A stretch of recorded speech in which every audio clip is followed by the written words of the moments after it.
இப்போ ஜனாவும் கௌஷி என்ன பண்ணிட்டாங்கன்னா வந்து நின்றுட்டாங்க. ஜனா கையில் இருக்கு காட்டன் பால்ஸ் இருக்க பால் அண்ட் கௌஷி கையில் இருக்கு எம்டி பால். பார்ப்போம் காதல் கதையை சொல்றதோட இவங்க வந்து என்ன பண்றாங்க, இந்த பால்ஸையும் பாஸ் பண்றாங்களா?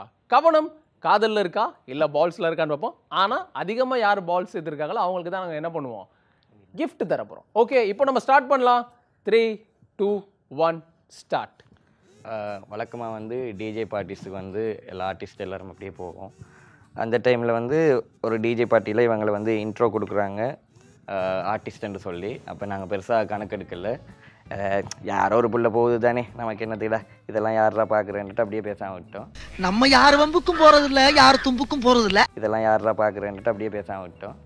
அதுக்கப்புறம் வந்து ஃபிலிம் டீமாக சேர்ந்து ஒரு பார்ட்டி ஒன்று, பர்த்டே பார்ட்டி ஒன்று பிளான் பண்ணியிருந்தாங்க. அந்த பார்ட்டிக்கு வந்து மொட்டை மாடியில் வந்து எல்லோரும் டான்ஸ் பண்ணுறேன்னு பிளான் பண்ணியாச்சு. ஸோ எல்லோரும் பேர், ஆளுக்கு ஒரு பேர் வச்சு ஆடிட்டுருக்காங்க. அப்போ தான் இவங்களை திருப்பி அந்த மீட் பண்ண ஞாபகமே இல்லை. ஓகே சரி, இந்த இதில் சரி டான்ஸ் ஆடுறதுக்கு இந்த புள்ள தானே இருக்குது, சரி நம்ம ஆடுவோன்னு. அப்போ ஆடிக்கொண்டு இருக்கும்போது செம செம மழை. அந்த மலையில் வந்து பார்த்தோன்னே வசீகரா மூமெண்ட் தான். சரி ஓகே, ஒரு பொண்ணு ஆடுதே நல்லா இருக்குதே, சரி ட்ரை பண்ணுவோம் என்று சொல்லி மேக்ஸிமம் ட்ரை பண்ணி. ஓகே, ட்ரை பண்ணதோட ஸ்டாப் பண்ணிப்போம் ஜனா. இப்போ ட்ரை பண்றதோட ஸ்டாப் பண்ணிட்டீங்க இல்லையா?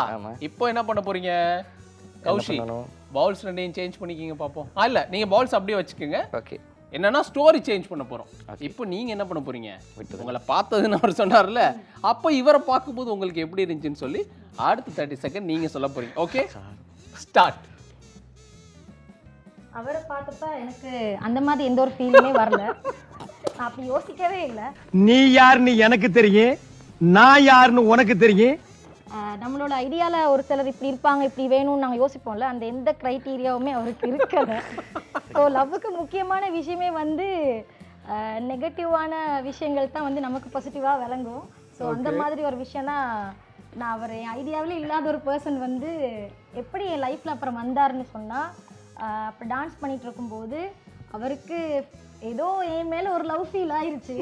லவ் ஃபீல் ஆகி ஸோ ரொம்ப தைரியசாலினால பக்கத்தில் தான் நான் இருந்தேன். என்கிட்ட சொல்லலை, ஃப்ரெண்ட்ஸ் இருந்தாங்க அவங்ககிட்ட சொல்லலை. அவர் ஃபோனில் மெசேஜ் பண்ணி பக்கத்தில் இருந்தே எனக்கு ஃபோனில் தான் எனக்கு ப்ரப்போஸ் பண்ணார்.